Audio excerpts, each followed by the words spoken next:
नमस्कार, मैं हूं मिलिंद खांडेकर और आप देख रहे हैं हिसाब किताब। हिसाब किताब आज करेंगे मुकेश अंबानी का। देखिए, भारत और अमेरिका के बीच में ट्रेड वॉर चल रहा है। अमेरिका की दो शिकायतें हैं।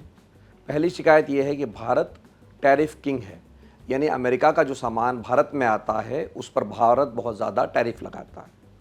दूसरी शिकायत यह है कि भारत रूस से तेल खरीदता है और ये तेल खरीद कर कहीं ना कहीं भारत रूस की मदद कर रहा है यूक्रेन में युद्ध लड़ने के लिए।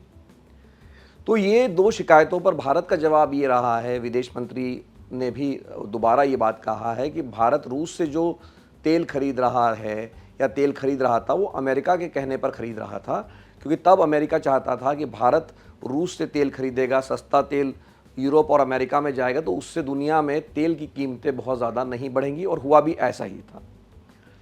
तो इस ट्रेड वॉर के बीच में एक डिस्ट्रैक्शन कह लीजिए या एक नया पहलू आया है, वो है कि भारत के जो सबसे धनी व्यक्ति है मुकेश अंबानी, उस पर अमेरिका अब अप्रत्यक्ष रूप से निशाना साध रहा है और ये कह रहा है कि इस रूसी तेल का फ़ायदा उनके परिवार को, उनकी कंपनी को हुआ है।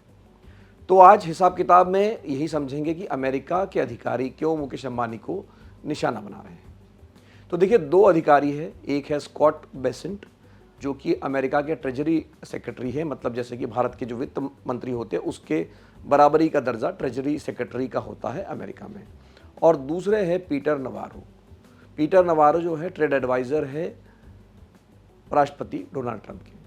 तो इन दोनों अधिकारियों ने पिछले हफ्ते भर में मुकेश अंबानी का नाम लिए बिना उन पर इस रूसी तेल से फ़ायदा उठाने का आरोप लगाया है।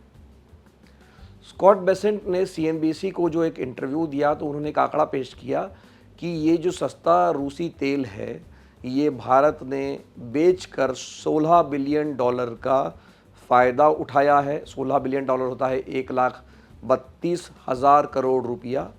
और उन्होंने ये कहा कि ये पैसा भारत के कुछ अमीर परिवारों को ये मुनाफा मिला है।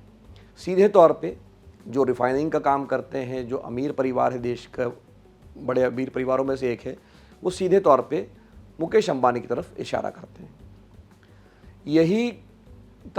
इसी तरह से पीटर नवारो ने भी फाइनेंशियल टाइम्स में पिछले हफ्ते एक लेख लिखा और इस लेख में भी मिलती जुलती बात उन्होंने ये कही है। उन्होंने यही कहा है कि भारत ने रूस से सस्ता तेल खरीदा, भारत में उसको रिफ़ाइन किया, मतलब उसका पेट्रोल बनाया, डीजल बनाया और फिर बाकी दुनिया में बेचकर मुनाफा कमाया।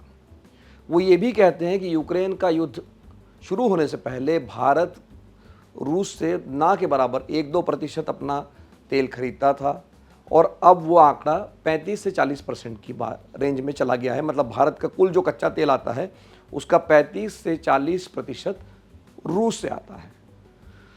तो उनका ये कहना है कि ये जो सस्ता तेल लेकर उन्होंने वापस वही बात की है कि जो पॉलिटिकली कनेक्टेड फैमिली है भारत में, उन्होंने मुनाफा कमाया है। कहीं ना कहीं उनका इशारा भी मुकेश अंबानी की तरफ है। तो मैंने पहले भी हिसाब किताब में कहा था कि ये बात सही है कि जो रूसी कच्चा तेल, सस्ता तेल सरकार ने खरीदा या भारत ने खरीदा, सरकार कहना सही नहीं होगा, उसका फ़ायदा जनता को उतना नहीं मिला जितना कि सरकार और प्राइवेट कंपनियों को मिला। फाइनेंशियल टाइम्स की एक और रिपोर्ट ये कहती है कि भारत की रिफाइनरीज है, जैसे मान लीजिए इंडियन ऑयल है, HPCL है, BPCL है, ये सरकारी क्षेत्र की है, या मुकेश अंबानी की रिलायंस इंडस्ट्रीज़ ये प्राइवेट सेक्टर की है। तो इन सब को मिलाकर जब से पिछले 3-4 वर्षों में करीब $16 बिलियन यानी 1,32,000 करोड़ रुपये का फ़ायदा हुआ सस्ते रूसी तेल से। और इस रिपोर्ट में ये दावा किया गया कि करीब 50,000 करोड़ रुपये का फ़ायदा तो अकेले मुकेश अंबानी की रिलायंस इंडस्ट्रीज़ को हुआ। तो ये बात सही है कि भारतीय कंपनियों को इसका फ़ायदा हुआ है, लेकिन मुकेश अंबानी पर जो आरोप लगाए गए हैं, उनका नाम लिए बिना उनकी तरफ जो निशाना साधा गया है, वो थोड़ा चौंकाने वाला है। क्योंकि मुकेश अंबानी के अमेरिका के राष्ट्रपति डोनाल्ड ट्रंप से अच्छे संबंध माने जाते हैं। उनका जो शपथ ग्रहण हुआ था उसमें भी वो शामिल हुए थे उसके अलावा उनकी बेटी, जब मुकेश अंबानी के बेटे की शादी हुई थी उसमें भी वो शरीक हुई थी। तो इसलिए ये जो अमेरिकी अधिकारी निशाना साध रहे हैं नाम लिए बिना, उससे ये बात सही है, जैसे कि ब्लूमबर्ग ने अपनी एक रिपोर्ट में कहा है कि भारत और अमेरिका के ट्रेड वॉर के में कहीं ना कहीं फंस गए हैं, पिस गए हैं मुकेश अंबानी।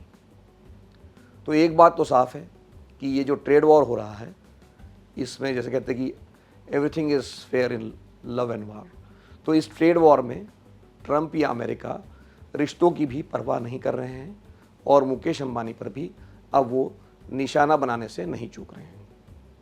हिसाब किताब का ये अंक देखने के लिए आपका बहुत बहुत धन्यवाद। अगर हिसाब किताब के इस एडिशन को लेकर, इस विषय पर अगर आपके कोई सवाल है तो कमेंट बॉक्स में लिख के भेजिए। हमेशा की तरह मैं इनका जवाब देने की कोशिश करूँगा। इसके अलावा भी अगर हिसाब किताब के विषयों को लेकर आपका कोई सुझाव है कि हमें किन विषयों पर वीडियो बनाना चाहिए, तो वो भी सुझाव ज़रूर भेजते रहिए। एक बार फिर से आपका बहुत बहुत धन्यवाद। नमस्कार।